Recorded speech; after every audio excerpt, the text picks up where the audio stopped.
Bonjour à tous, nous poursuivons avec la deuxième Mishnah du 5e Pérec. La Mishnah nous enseigne ici Rabbi Yossi Omer. Cette fois-ci, c'est Rabbi Yossi qui nous enseigne Shisha Dvarim Mikule Bet Shammai Umechumre Bet Hillel. Il y a 6 machlokot que nous allons voir, où là encore, c'est Bet Shammai qui est Mekel, qui est permissif, et Bet Hillel qui est Mahmir. Comme nous l'avons déjà vu auparavant, donc ici, Rabbi Yossi n'est pas en machloket avec les Tanaïm précédents. Il y a effectivement beaucoup de cas, comme nous l'avons vu, que Bet Shammai est Mekel et que Bet Hillel est Mahmir.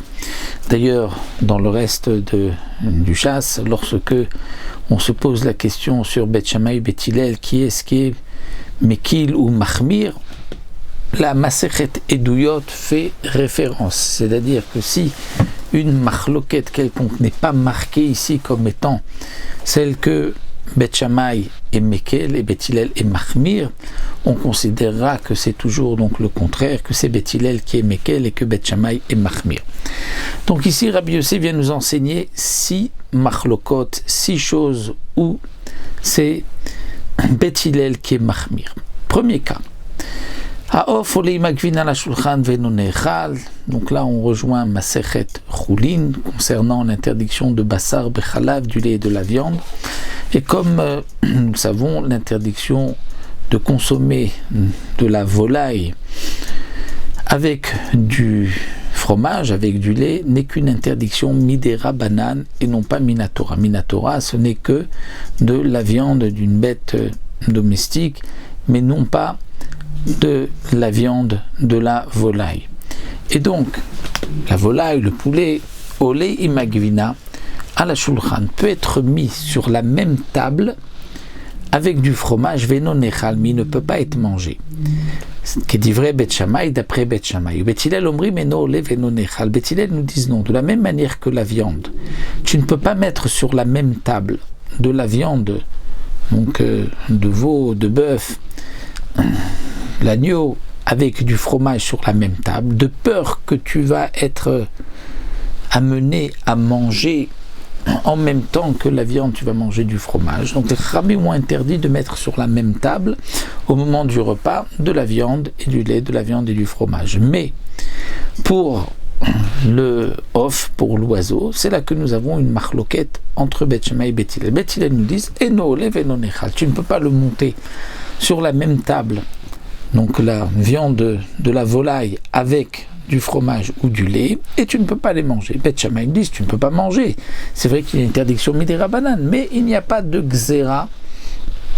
Tu peux monter, mettre sur la même table de la volaille avec du fromage, et on ne craint pas que l'on va arriver à une interdiction comme pour la bête, où il peut y avoir même une interdiction minatora, puisque si on met dans un plat qui est brûlant et qu'on rajoute du fromage, donc il y a ici bichoul bassar bechalav minatora. Mais pour l'oiseau, pour Bet Shammai, il n'y a pas de problème. Pour Bet Hillel, on a fait quand même une xéra midera banane, de peur que l'on prenne donc de la viande de bœuf avec du fromage dans une marmite bouillante. Deuxième machloket, tormim zetima la shemen vanavim la yain. Lorsque il y a des olives, du raisin qui a poussé sur la terre d'Israël, on doit faire des prélèvements de terouma. Si on a pris une partie des olives qu'on a pressées, on en a fait de l'huile, on a du raisin qu'on a aussi pressé, écrasé, on en a fait du vin, et que nous avons maintenant de l'huile ou du vin et qu'on n'a pas encore prélevé la terouma, et on voudrait prélever des olives pour l'huile ou du raisin pour le vin, eh bien Bet Shammai nous permet, tormim, on peut, étant donné que l'huile provient des olives, le vin provient du raisin. Bet Hillel omrim en tormim, Bet Hillel nous dit que non, on ne pourra pas. Pourquoi? Parce que d'après Bet Hillel, nous avons ici un problème, comme nous le rapporte ici le Barthénora, c'est que nous devons prélever de quelque chose qui est terminé sur quelque chose qui est terminé. Les olives, le raisin n'est pas terminé, puisqu'on doit encore les presser pour en faire de l'huile ou en faire du vin, donc on ne pourra pas prélever des olives pour l'huile et du raisin pour le vin. Troisième machloket, Azoré Arba Amot chez Bakere. Comme nous le savons, on vit dans Masechet Kilaïm, mais déjà aussi rapporté dans cette Masechet, lorsque nous avons un pied de vigne, nous n'avons pas le droit de semer à côté, puisque c'est Kilaïm, Bakerem.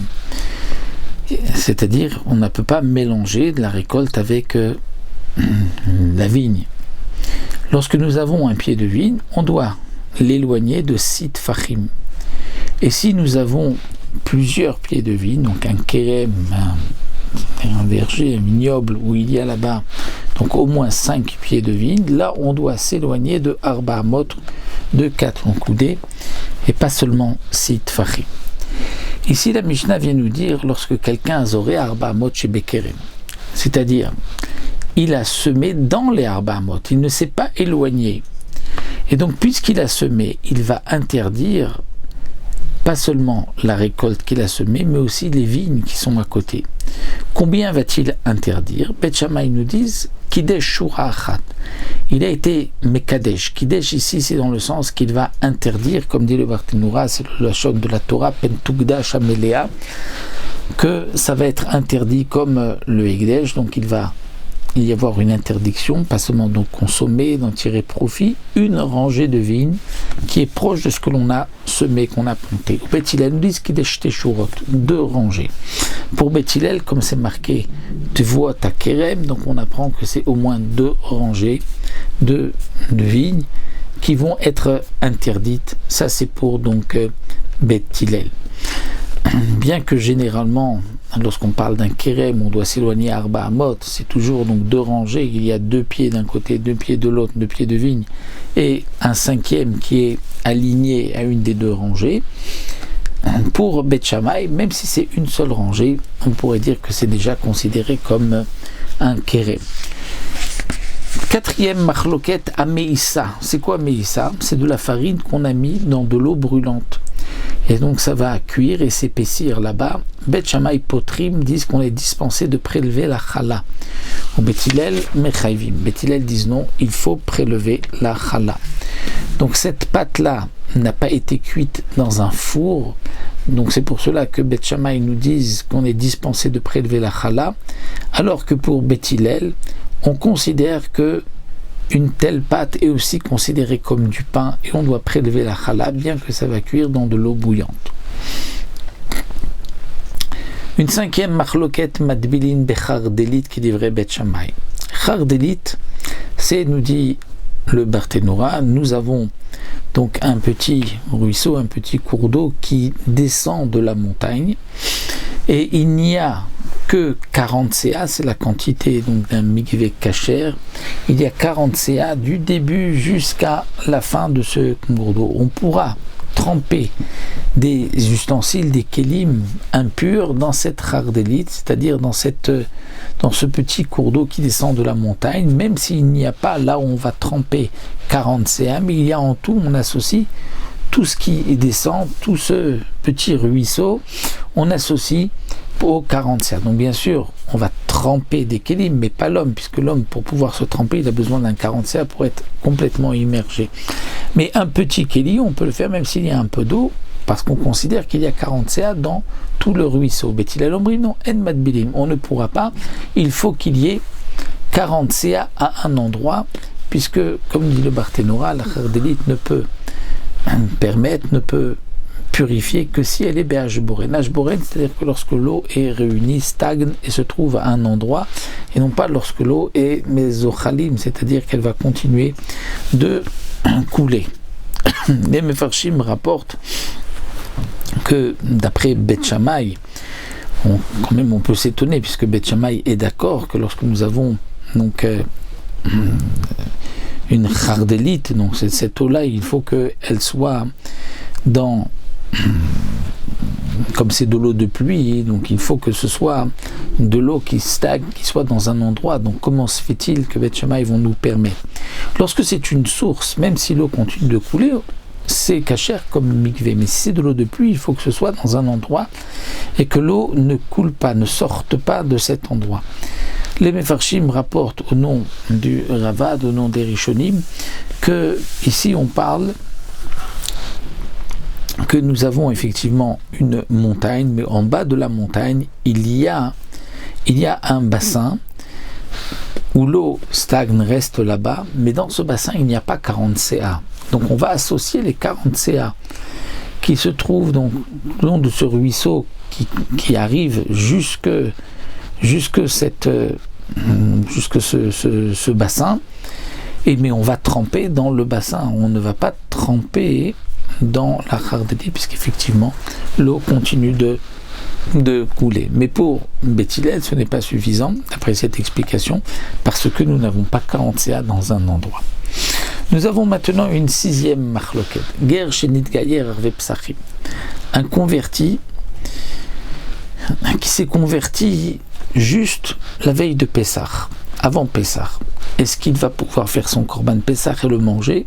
Beth Shammai omrim oui. Tovel vochel pisrola erev.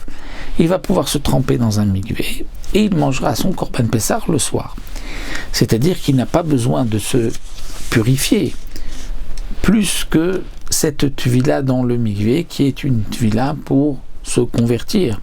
Celui qui se convertir doit faire donc la brit mila et se tremper dans un mikvé.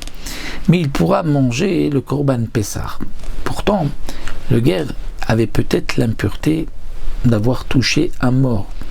Eh bien, pour Beth Shammai, étant donné que s'il a touché un mort, c'est parce qu'il était encore non-juif, il n'y a pas d'impureté pour les non-juifs, donc il n'y a pas de problème. Mais Beth Hillel nous dit que si, à Poresh Mina Orla, qui Poresh Mina Kever, celui qui s'éloigne de la Orla, c'est-à-dire le converti qui a fait la Brit Mila, le jour même qui Poresh Mina Kever, c'est comme s'il s'éloigne d'une tombe, c'est-à-dire comme s'il avait touché maintenant un mort, et il faut, dit le Barthénora, asperger sur lui le 3e et le 7e jour les cendres de la vache rousse.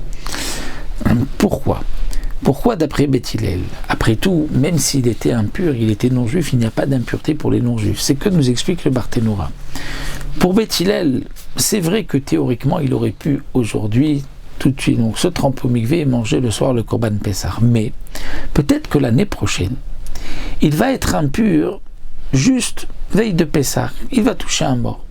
Et on va lui dire, attention, cette année tu ne peux pas manger le korban Pessah, tu dois te purifier. Il va dire, je ne comprends pas. L'année dernière, je me suis converti veille de Pessah. Donc j'avais toutes les impuretés du monde, et pourtant on m'a dit, tu te trempes au mikvé, tu peux tout de suite manger le korban Pessah. Donc cette année, pourquoi dois-je attendre 7 jours, pardon. Mais il ne sait pas que l'année dernière, il était impur lorsqu'il était non-juif. Il n'y a pas d'impureté. Mais aujourd'hui qu'il est juif, qu'il est Israël, s'il est impur, il doit attendre 7 jours. Donc c'est pour cela que d'après Beth Hillel, on fait cette gzera, mais pour Beth Shammai, il n'y a pas de gzera. Alors bien sûr, bien que Beth Hillel nous dise à Poresh Mina Orla, donc ça nous laisserait sous-entendre que si quelqu'un à Israël n'était pas circoncis et qu'on l'a circoncis, il devrait lui aussi attendre 7 jours. Non. Comme nous précise le Barthénora, si c'est un Harel Israël qui a fait la Brit Mila, il peut manger le Korban Pessah le soir même.